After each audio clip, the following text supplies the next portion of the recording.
Guys, मैं अपने इस वीडियो में आज आपको कंप्यूटर के कीबोर्ड के कीज़ के बारे में विस्तार से बताने जा रहा हूँ। एक कीबोर्ड पर 104 से 110 तक बटन होते हैं, जिसमें से सबसे पहले आती है फंक्शन कीज़ जो कि F1 से F12 तक होती हैं। इन फंक्शन कीज़ का अपना अपना काम होता है।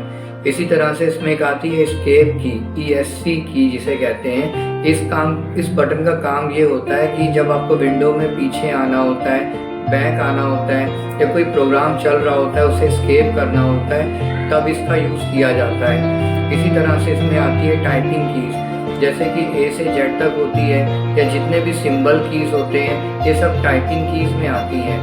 इसी तरह इसमें टैब की आती है, जिसका काम होता है जब आपको कॉलम बना करके टाइपिंग करनी होती है या किसी फॉर्म में ऊपर से नीचे आना होता है तब टैब की का यूज़ किया जाता है। इसी तरह से शिफ्ट के साथ टैब का बटन दबाने पर आप अपने फॉर्म में ऊपर आ जाते हैं।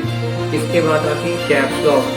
अगर आपके कीबोर्ड पर कैप्स लॉक ऑन है तो जो लेटर्स हैं वो कैपिटल बनते हैं, और अगर कैप्स लॉक ऑफ है तो लेटर्स जो हैं स्मॉल बनते हैं। फिर आती है कंट्रोल की। कंट्रोल कीज में आती है कंट्रोल की, शिफ्ट की, अल्टर की, विंडोज की, स्पेस बार, एक इसमें राइट क्लिक का भी बटन होता है, एंटर की, ये सब कंट्रोल कीज में आती हैं। इसके बाद में आता है स्टार्ट बटन। स्टार्ट बटन हम लोग विंडोज़ की भी कहते हैं, जिसका काम होता है विंडोज़ में प्रोग्राम मेन्यू को स्टार्ट करना या उसको बंद करना। फिर आता है ऑल्टर की। ऑल्टर की को हम लोग मॉडिफायर की भी कहते हैं। ऑल्टर की दूसरे बटन्स के साथ में काम करता है। जैसे अगर आपको अपने कंप्यूटर को शट डाउन करना है तो इसका शॉर्टकट होता है ऑल्ट के साथ F4 की। इसको प्रेस करेंगे, ओके करेंगे तो आपका कंप्यूटर शट डाउन हो जाएगा। इसी तरह से आता है स्पेस बार, जिसका काम होता है वर्ड्स या कैरेक्टर्स के बीच में गैपिंग बनाना। फिर आता है इसमें राइट क्लिक का भी बटन होता है। इन केस अगर आपका माउस का राइट क्लिक ना काम कर रहा हो तो आप इस बटन से अपनी स्क्रीन पर राइट क्लिक कर सकते हैं।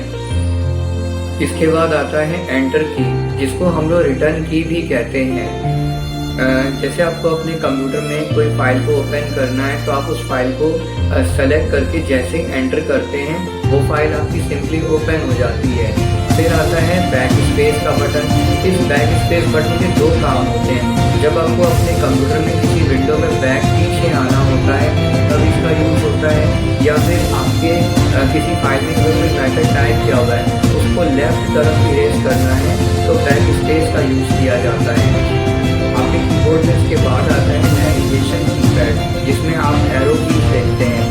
Up arrow, down arrow, left arrow, right arrow, ये 4 तरह के होते हैं। इसके बाद इसमें डेल का बटन आता है, डिलीट करने का बटन आता है, इंसर्ट का बटन आता है, प्रिंट स्क्रीन का बटन आता है, होम का, एंड का, पेज अप का, पेज डाउन के बटन आते हैं। ये सब नेविगेशन कीपैड पे आते हैं। उसके बाद आता है न्यूमेरिक कीपैड, जिसमें 0 से 9 तक नंबर होते हैं, plus, minus, into, division, decimal, inter के साइन पर होते हैं, क्योंकि ये एक तरह से कैलकुलेटर का काम करता है। और अंत में आता है इंडिकेटर लाइट, जैसे कि इसमें 3 तरह की इंडिकेटर लाइट्स होती हैं, नम लॉक की, कैप्स लॉक की और स्क्रॉल लॉक की।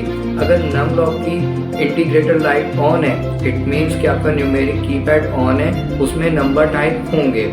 और अगर कैप्स लॉक की ऑन है तो अगर इसका मतलब है कि आपके कीबोर्ड से कैपिटल अक्षर टाइप किए जाएंगे। अगर ऑफ है तो स्मॉल लेटर टाइप किए जाएंगे। और स्क्रॉल लॉक की आती है। स्क्रॉल लॉक का अगर लाइट ऑन है तो आपके एक्सेल में जो सेल्स होती हैं वो लॉक होगी, और अगर ऑफ है तो आप अपने स्प्रेडशीट पे इजीली आप कहीं पर भी काम कर सकते हैं। धन्यवाद।